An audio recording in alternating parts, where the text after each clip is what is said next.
सुभाषित रत्नानी पाठ, जो कि बहुत महत्वपूर्ण पाठ है। परोक्षे कार्य हंतारम प्रत्यक्षे प्रियवादिनम वर्जयितादृशम मित्रम विष्कुंभम पयोमुखम। इस श्लोक में बताया गया है कि जो पीठ पीछे काम को बिगाड़ देता है, पीठ पीछे कार्य को नष्ट कर देता है और सामने मीठी बाणी बोलता है, सामने आने पर मीठी बाणी बोलता है और जैसे ही पीठ पीछे होगा काम को बिगाड़ देता है, ऐसे मित्र को जो जहर से भरा घड़ा हो, जिस घड़े के भीतर जहर हो और ऊपर मुख पर दूध हो, अंदर जहर हो और मुख पर दूध हो, ऐसे मित्र को छोड़ देना चाहिए। परोक्षे मतलब पीछे, कार्य हंतारम कार्य को नष्ट कर देता है, पीठ पीछे कार्य को नष्ट कर देता है।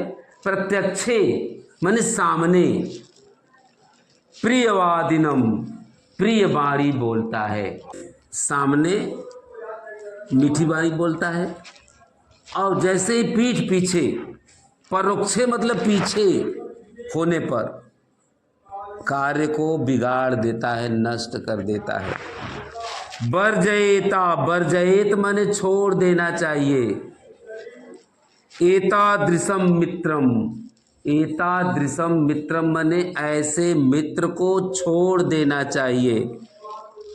विषकुंभम, कुंभ माने घड़ा होता है, जहर से भरे हुए घड़े।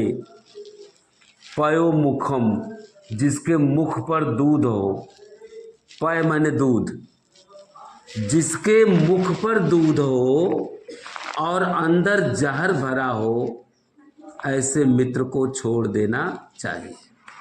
बात समझ में आ गई? कैसे मित्र को छोड़ देना चाहिए?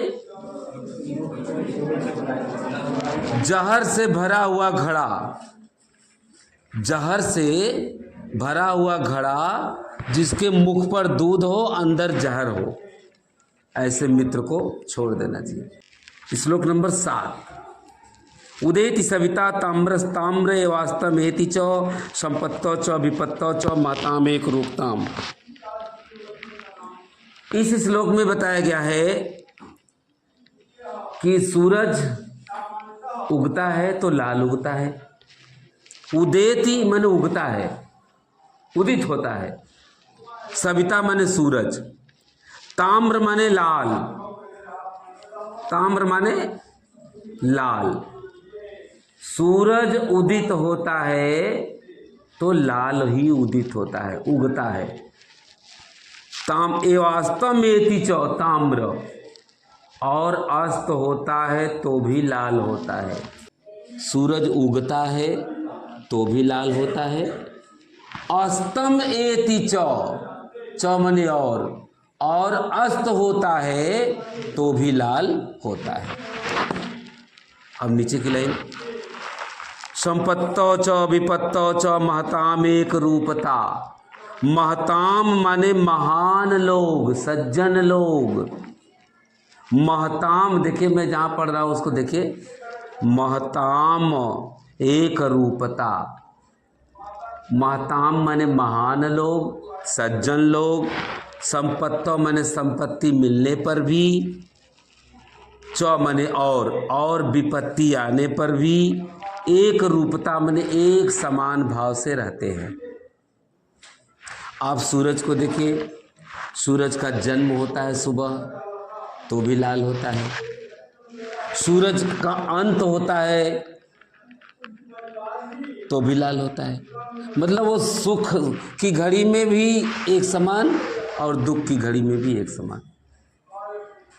तो जो महान, इस श्लोक में बताया गया है कि जो व्यक्ति महान होते हैं, सज्जन होते हैं, वो संपत्ति मिलने पर भी और विपत्ति आने पर भी एक समान भाव से रहते हैं।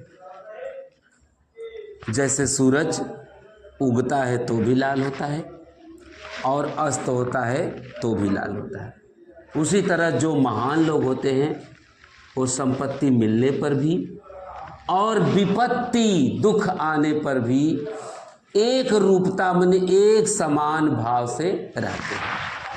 आप बात समझ गए होंगे।